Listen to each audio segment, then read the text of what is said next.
Assalamualaikum warahmatullahi wabarakatuh. Salam sejahtera bagi kita semua. Selamat datang kembali dalam aksi nyata saya, Petika Windy Nilasari dari SMA Negeri 1 Sumpyu, dengan topik kedua, kurikulum merdeka. Mengapa kurikulum perlu berubah?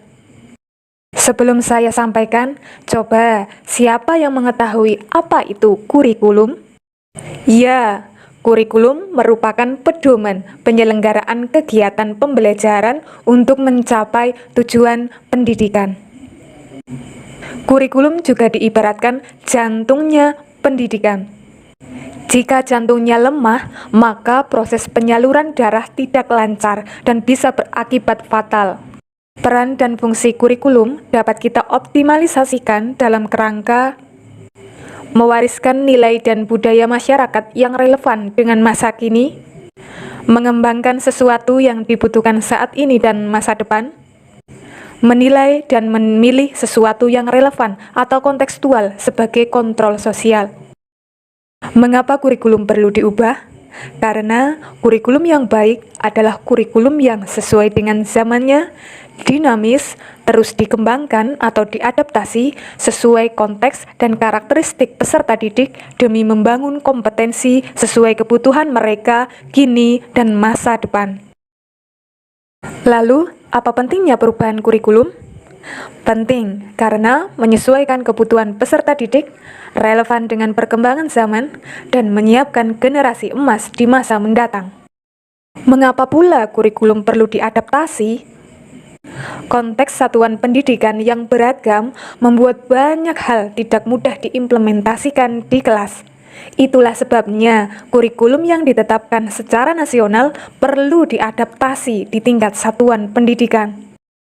Inilah perkembangan kurikulum di Indonesia, dari kurikulum tahun 1947 hingga kurikulum 2013.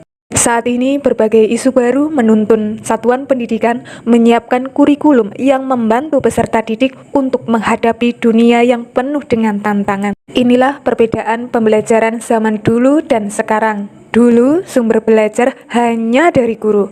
Sekarang bisa dari mana saja, kapan saja, dan oleh siapa saja.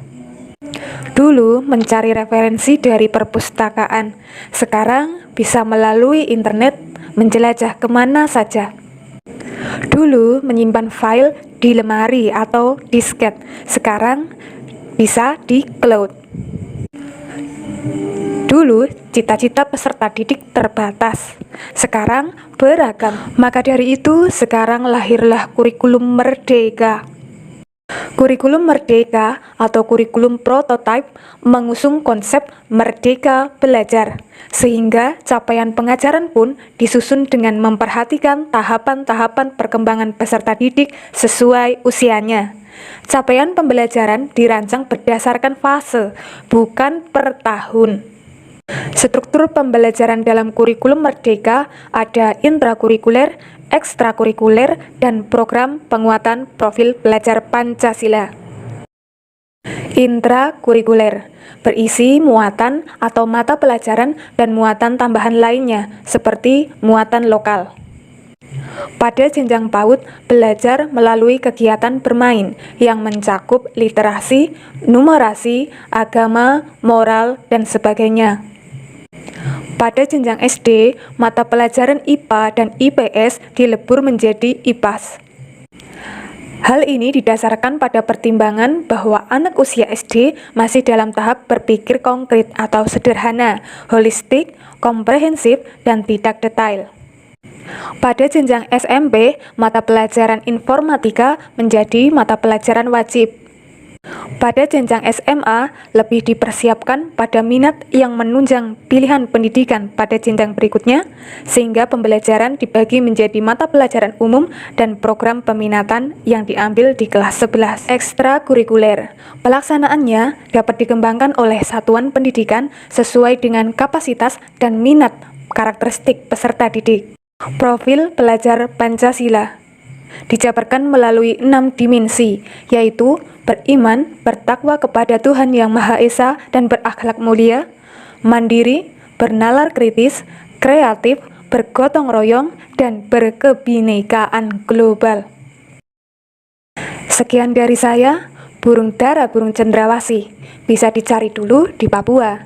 Cukup sekian dan terima kasih. Semoga bermanfaat untuk kita semua. Wassalamualaikum warahmatullahi wabarakatuh.